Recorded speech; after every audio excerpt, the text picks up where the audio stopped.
There are other paranormal phenomena which are even documented in the Bible, which defy the forces of gravity.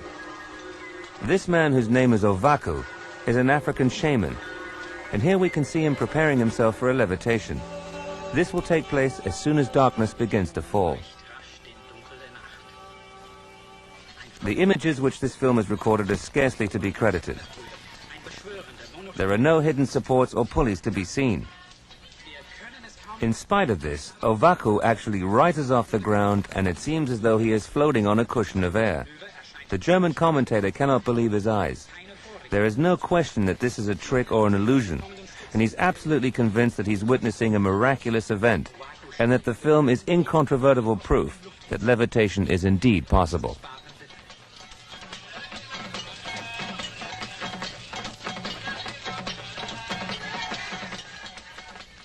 A second cameraman can now be seen hurrying to the side so that he can get close-up pictures of the fascinating event.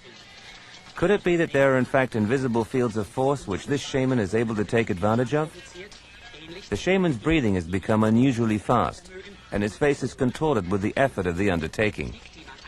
Could the technique which we are witnessing here be the very same technique which is said to be practiced in India and in Tibet?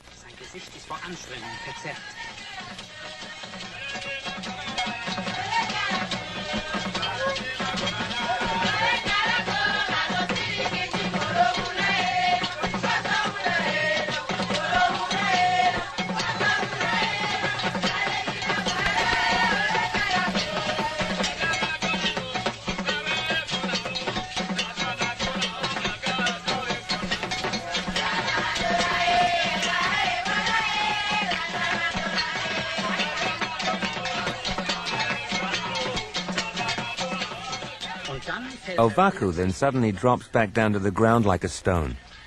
It seems as though the very same field of force which appeared to hold him up in the air has now been totally used up. The shaman is completely exhausted. Shalom. First of all, I want to start off by giving all praises and glory to Yahawah, Ba'ashem, Yahawashi, Ba'ashem, Qadash. Barakatha Yahawah, Barakatha Yahawashi, Barakatha Yahawah, Barakatha Yahawashi, Barakatha Yahawah, Barakatha Yahawashi, Barakatha Yahawah, Barakatha Yahawashi. Yahawah, Ba'ashem, Yahawashi, Ba'ashem, Qadash, Barakatha. To the sincere Akim out there that's preaching this word in sincerity and the truth. And double honors to the elder apostles of Greatmillstone who taught us this truth. And as you can see, the clip that started off this lesson is showing you spiritual power on the left-hand side, because the Most High deals with balance. You have spiritual power on the right-hand side, which is the highest level of the power, and you have spiritual power on the left-hand side, which the only way these heathen can tap into the power on the left-hand side is through channeling the spiritual demon Satan. And as you've seen in that clip, the Hamite, the African shaman, channeled up the demons to levitate, which he was only able to levitate for a few seconds, and that's on the left-hand side. So what I'm here to let you know is the power on the right-hand side is much greater, because the power itself is coming from the Most High himself, but he controls everything, so he's going to give his elect men the highest level of faith on the right-hand side, So this lesson is getting into the spiritual power, the right-hand side versus the left-hand side. And this is the first scripture. This is Exodus chapter 7, verse 1. And the Lord said unto Moses, See, I have made thee a god to Pharaoh, and Aaron thy brother shall be thy prophet. Thou shalt speak all that I command thee, and Aaron thy brother shall speak unto Pharaoh. And he said, Speak unto Pharaoh, that he send the children of Israel out of his land. And I will harden Pharaoh's heart, and multiply my signs and wonders in the land of Egypt. So pretty much, we all know the story of the Exodus. Pharaoh had our nation in captivity for over 400 years. And the Lord rose up Moses and his brethren Aaron as the prophets to prophesy unto Pharaoh to let us go, And if he didn't let us go, the Lord was going to smite him with great signs and wonders, Exodus chapter 7, verse 3.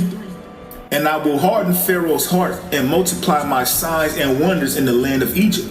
But Pharaoh shall not hearken unto you, that I might lay my hand upon Egypt and bring forth my armies and my people, the children of Israel, out of the land of Egypt by great judgments. And the Egyptians shall know that I am the Lord when I stretch forth my hand upon Egypt and bring out the children of Israel from among them, So the Most High is getting ready to work a great wonder. The Most High is getting ready to work a great work, He's getting ready to deliver our nation out of the land of Egypt and smite Egypt with great plagues, through his prophets. Through what? The spiritual power. Manipulation of the elements, because that's all spiritual power is. The Most High gives you the highest level of faith to where you believe and it manifests, to where you are able to manipulate and control the elements at will, just off the very thought. This is Exodus chapter 7 verse 5. And the Egyptians shall know that I am the Lord when I stretch forth my hand upon Egypt and bring out the children of Israel from among them. And Moses and Aaron did as the Lord commanded them, so did they. And Moses was 80 years old, and Aaron 83 years old, when they spake unto Pharaoh.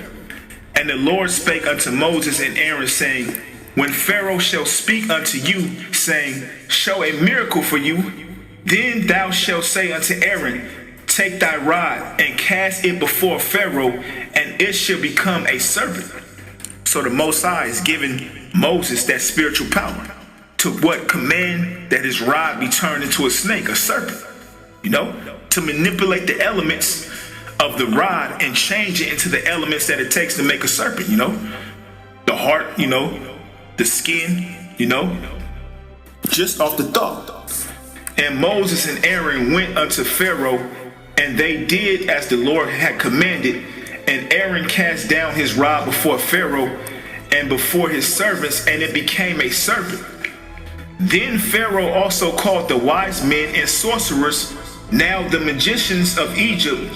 They also did in like manner with their enchantments, for they cast down every man his rod, and they became serpents. So they had the power on the left-hand side. They were able to cast down their rods, and they became serpents because they were channeling the power on the left-hand side through the spiritual demon Satan. But Moses and Aaron were channeling their power through what? The right-hand side, through the power of Yahawah. And the Most High was working a miracle to show that my power is greater than their power. It says, for they cast down every man his rod, and they became serpents. But Aaron's rod swallowed up their rods. So that was the Lord letting them know that, look, my power is greater than your power, I am the one in true power, So that's the miracle that the Lord is going to work within his men of today, The spiritual power will be given to his elect on the greatest and the highest vibration imaginable, Like you read in Daniel's 12th chapter says, knowledge shall be increased, Esau has spiritual power on the left-hand side via what? The sword. He has the power of the gun, the weapons. This is Revelations chapter 6 verse 3. And when he had opened the second seal, I heard the second beast say, come and see. And there went out another horse that was red, and power was given to him that sat thereon to take peace from the earth, and that they should kill one another, and there was given unto him a great sword. And that sword is talking about the modern day technology that Esau has, That's his power on the left-hand side, But the power on the right-hand side is much greater. And the Lord is showing you that he wants to show miracles, So he's lifted up Esau on such a high vibration only to take him out on a higher vibration. This is Genesis chapter 27 verse 38. And Esau said unto his father, hast thou but one blessing, my father? Bless me, even me also, O my father. And Esau lifted up his voice and wept. And Isaac his father answered and said unto him, behold, thy dwelling shall be the fatness of the earth, and the dew of heaven from above, and by thy sword shalt thou live. So the Heavenly Father blessed Esau with the gift of the sword, which the modern day sword is the gun. That's why you look at Esau, he has the top fighter jets. He has the top weaponry, the top missiles. He has the top of everything when it comes to weapons, because that was given unto him by Yahawah, by Yahawashi, ultimately for the Lord to take him out in the end with his power, just like we read in Exodus. This is Exodus chapter 7 verse 11. Then Pharaoh also called the wise men and sorcerers, now the magicians of Egypt. They also did in like manner with their enchantments, For they cast down every man his rod, and they became serpents, but Aaron's rod swallowed up their rods. And he hardened Pharaoh's heart, that he hearkened not unto them, as the Lord has said. So the Lord was hardening Pharaoh's heart just so he can take him out in a greater fashion, you know. The Lord wanted to show his works and his mighty power, you know. So that's what the Lord is doing. He has lifted up Esau on a high level so he can show his power on the right-hand side, you know. Because the spiritual power on the right-hand side is much greater than the spiritual power on the left-hand side, you know. And spiritual power pretty much is the highest level of faith. Spiritual power is believing in something so much that it manifests before your eyes, you know. This is Matthew chapter 17, verse 20. And Yahawashi said unto them, because of your unbelief, for verily I say unto you, if ye have faith as a grain of mustard seed, ye shall say unto this mountain, remove hence to yonder place, and it shall remove, and nothing shall be impossible unto you.